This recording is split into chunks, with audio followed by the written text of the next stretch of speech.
खुदावंद आपके साथ हो और आपके साथ भी हो। अंजील मुक़द्दस संत मार्कुस के मुताबिक अध्याय 1 पद संख्याएं 1 से लेकर 8 तक। यीशु के पुत्र यीशु मसीह के सुसमाचार का प्रारंभ। नबी ईसाया इस ग्रंथ में लिखा है, मैं अपने दूत को तुम्हारे आगे भेजता हूं, वह तुम्हारा मार्ग तैयार करेगा। निर्जल प्रदेश में पुकारने वालों की आवाज, प्रभु का मार्ग तैयार करो, उसके पथ सीधे कर दो। इसी के अनुसार यूहन्ना बपतिस्मा निर्जल प्रदेश में प्रकट हो गया और पाप क्षमा के लिए पश्चाताप के बपतिस्मा का उपदेश देने लगा।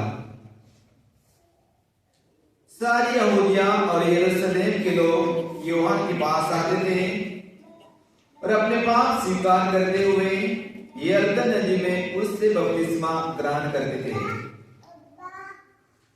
यूहन्ना ऊंट के रोमों का कपड़े बांधे और कमर में चमड़े का पट्टा बांधे रहता था। उसका भोजन टिड्डियां और वन का मधु था। वह अपने उपदेश में यह कहा करता था, जो मेरे बाद में आने वाले हैं वह मुझसे अधिक शक्तिशाली है। मैं तो झुककर उनके जूते का फीता खोलने योग्य भी नहीं हूं। मैंने तुम लोगों को पानी से बपतिस्मा दिया है, वह तुम्हें पवित्र आत्मा से बपतिस्मा देंगे।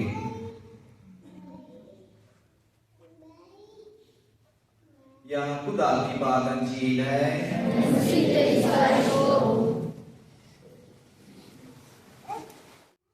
तो आज प्यारे भाई और बहनों, आगमन का दूसरा एतवार, पहला एतवार उम्मीद का एतवार, दूसरा एतवार शांति का एतवार यानी सलामती का एतवार। हमारा काम क्या है? दूसरों को सलाम कहना, दूसरों को सलामती देना। खुदा कहता है, जहां भी जाओगे कहो उस घर को सलामती, उस घर को सलाम हो और उस घर को खुदा की शांति हासिल हो। आज का पहला पाठ ईसाया नबी की किताब से है। ईसाया नबी की किताब आदि किताब तब लिखी गई जब सारे यहूदी निर्वासित थे, गुलाम थे, बाबिलोनिया देश में थे और उनकी किताब, उनकी बाइबल, पुराने नियम खत्म, उनके पास भाषा नहीं है, उनके पास मंदिर नहीं है। और नबियों का मकसद क्या था? लोगों को उम्मीद देना, लोगों को डांटना और लोगों को सही रास्ते पर ले आना। और नबी ईसाया, तो आज के लिए पहली बात, नबी ईसाया लोगों को तसल्ली देता है, तुम्हारे दुख दर्द खत्म हो जाएंगे, हाँ खुदा जरूर तुम्हें बचाएगा और तुम्हारे अपने लोगों को सांत्वना दो, तसल्ली दो, उनके ढाढ़स बढ़ाओ, उनको हिम्मत दो, उनको उम्मीद दो। तो हमारी जिंदगी खुदावंद यीशु मसीह के साथ हमारे रिश्ते का मतलब क्या है? कि खुदा में हम उम्मीद हासिल करें और खुदा में अपनी ईमान को हासिल करें, खुदा में हम कभी भी हार ना माने और खुदा में हम कभी भी दुखी ना रहे। ठीक है, आगमन काल में हमारे लिए बहुत जरूरी है।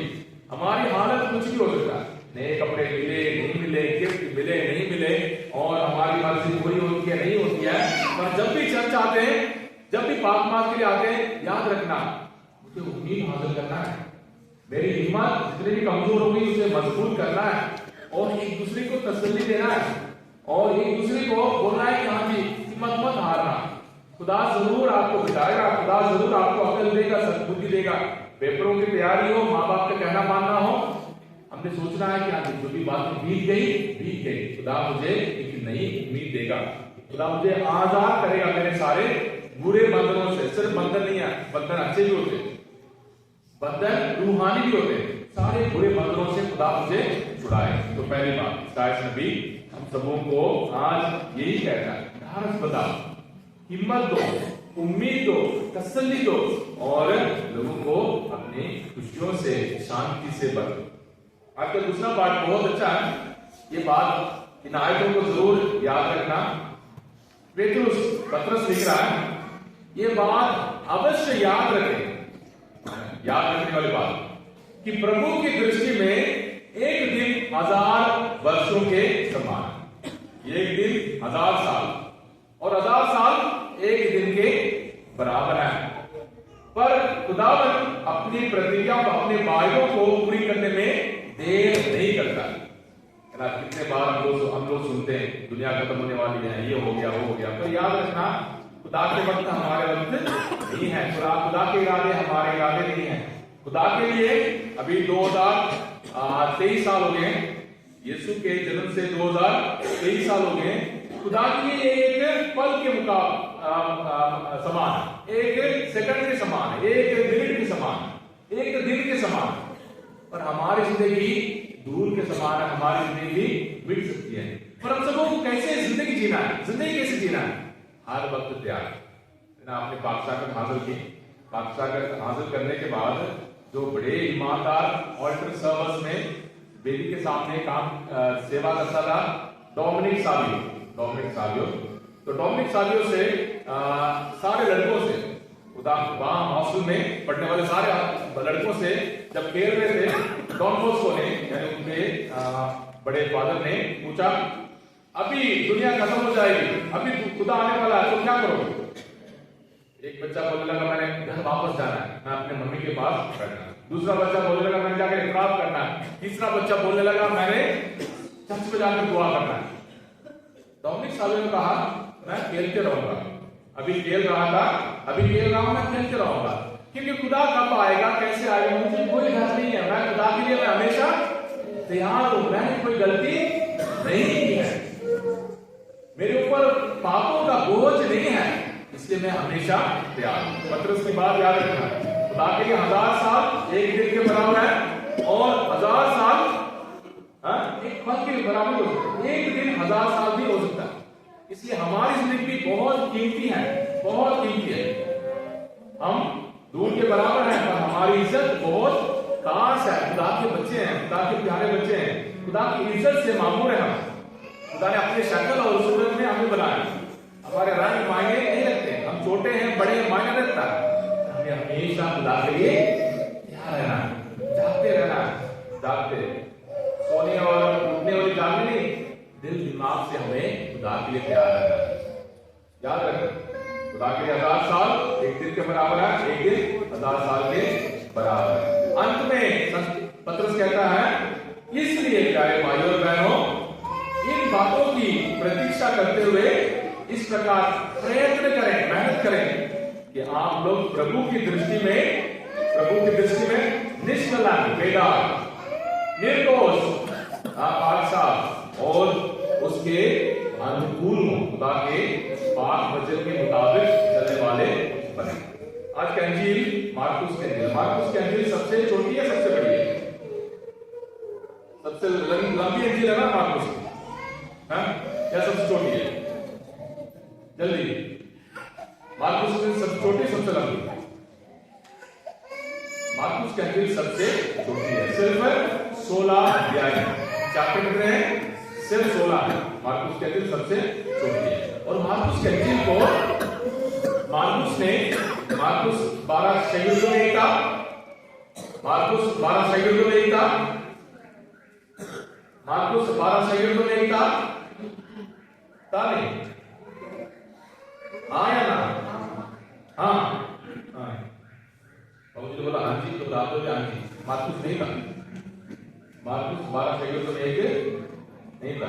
मार्कुस पतरस का चेला था, मार्कुस पतरस का चेला था, और उसने यहाँ पौलुस के साथ भी काम किया, एक मिशनरी चेला था। मार्कुस ने अपनी अंजील रोम में रहने वाले कलीसिया के लिए लिखा। रोम में लोगों को जला रहे थे, लोगों को जानवरों के सामने डालते थे, और ईसाइयों पर अत्याचार होता था, और ईसाई सोचने लगे कि सिर्फ मानने के लिए आपने विश्वास करना है, तो फिर हमारा विश्वास करने का मतलब क्या है? अगर हम जानवरों के सामने फेंके जाएंगे और हम सबों को गुलाम बनाएंगे और हम सबों के खत्म करेंगे, तो फिर हमारा ईमान करने का मतलब क्या है? खुदा ने हमें कब बचाना है? तो मार्कुस जल्दीबाजी में यीशु की जिंदगी के बारे में सब कुछ लिख रहा है, यीशु की जिंदगी के बारे में सब कुछ लिख रहा है। आज के अंजील की शुरुआत, मार्कुस के अंजील की शुरुआत ऐसी होती है, ईश्वर के पुत्र यीशु मसीह के सुसमाचार का प्रारंभ। किसका पुत्र है? खुदा का बेटा खुदा का बेटा यीशु मसीह के सुसमाचार खुशखबरी की शुरुआत। मार्कुस के अंजिल दो हिस्से में, मार्कुस के अंजिल दो हिस्से में यीशु हमेशा बोलेगा किसी को कुछ नहीं कहना, अगर किसी को चंगा किया किसी को कुछ नहीं कहना। मार्कुस के अंजिल के पहले हिस्से के अंत में पतरस ऐलान करेगा आप मसीह हो, आप जीवन ईश्वर के पुत्र हो, पतरस। और मार्कुस के अंजिल के अंत में, दूसरे हिस्से के अंत में सलीब के नीचे उस सेंचुरियन सेनापति वो क्या कहेगा, ये निश्चय ही वाकई खुदा का बेटा है, ये वाकई खुदा का बेटा है। हम सबों को खुदा के बेटे यीशु मसीह के जन्म की तैयारी करनी है। यीशु मसीह के जन्म की तैयारी हम कैसे करें? यीशु मसीह की जन्म की तैयारी हम कैसे करें? आप लोगों ने पाक हासिल किया, बपतिस्मा, इस्तेकलाल और बपतिस्मा ऑर्डर में बताओ। बपतिस्मा आपने क्या क्या हासिल किया? बपतिस्मा, इस्तेकलाल, बपतिस्मा, इस्तेकलाल, आपने क्या क्या हासिल किया? बपतिस्मा, बपतिस्मा, इतराब और आपने हासिल किया बपतिस्मा, इतराब और यहां मार्कुस के अंजिल में यूहन्ना कहता है जो मेरे बाद आने वाले हैं वो मुझसे अधिक शक्तिशाली हैं, मैं झुककर उनके जूते के फीता खोलने योग्य भी नहीं हूं। मैंने तुम लोगों को पानी से बपतिस्मा दिया है, वो तुम्हें पवित्र आत्मा से बपतिस्मा देना। बपतिस्मा पापों की माफी कहां होती है? पाप कैसे माफ होते हैं? इतराब। और पवित्र आत्मा कौन सा सैक्रमेंट है? चौथा सैक्रमेंट है। चौथा कौन सा है? आपको अगला सैक्रमेंट कौन सा मिलेगा? इस्तेकलाल। पवित्र लेकिन सैक्रमेंटों की हमारी जिंदगी सैक्रमेंटों से जुड़ी हुई है, सैक्रमेंटों से जुड़ी हुई है। बपतिस्मा, इतराब, पाकशाकत, इस्तेकलाल। यहां यूहन्ना ने बपतिस्मा दिया, पानी का बपतिस्मा। अपने से कितने लोग चर्च में बपतिस्मा हासिल किया है, फिर भी हम लोग किसी ना किसी बहकाव में आकर तभी में हमने डुबकी लगाने लगा है, तभी में डुबकी लगाने लगा है, उस नाले में डुबकी लगाने लगा है, और उस नदी में जाकर हमने चनाव में जाकर बपतिस्मा लेना ही लेना है। और यहां सिर्फ पानी की बात नहीं है, अपने पापों की माफी है। आदि पाप, आदम के पाप हमारे मिट गए। हमने बचपन में जो बपतिस्मा हासिल किया वो यीशु मसीह में हमारे लिए बपतिस्मा, एक नई जिंदगी। और दूसरा पापों की माफी। यूहन्ना के पास लोग आते थे, अपने अपने पापों को बताते थे। पुराने जमाने में पाप कैसे माफ करते थे? सबके सामने या चुपके से? पुराने जमाने में पाप कैसे माफ होते थे?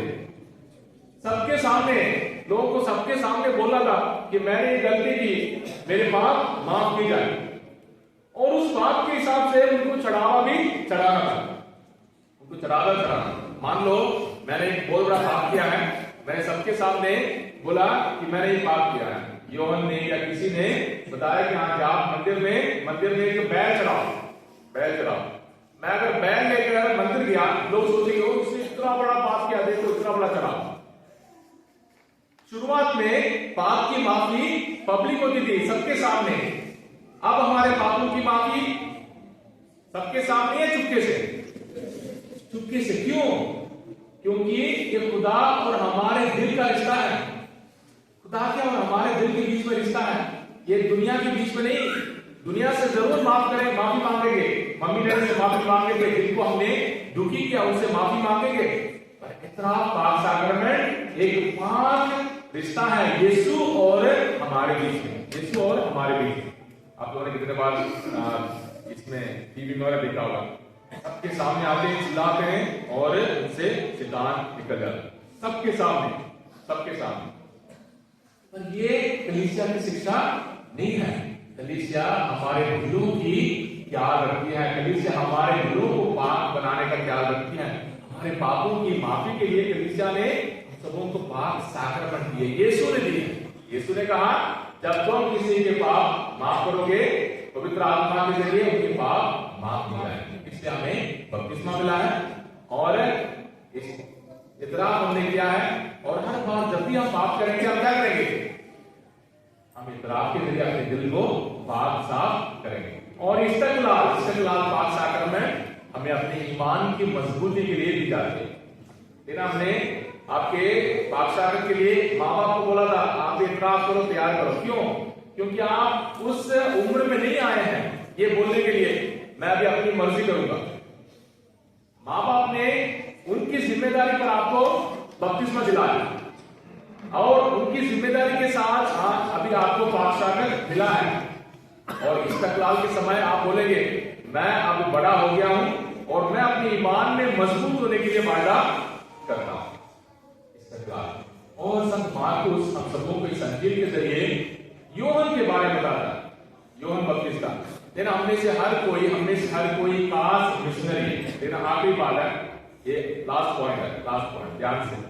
यूहन्ना बपतिस्मा का एक ही काम था, रास्ता तैयार करो और आपकी मुंडी काटी जाएगी।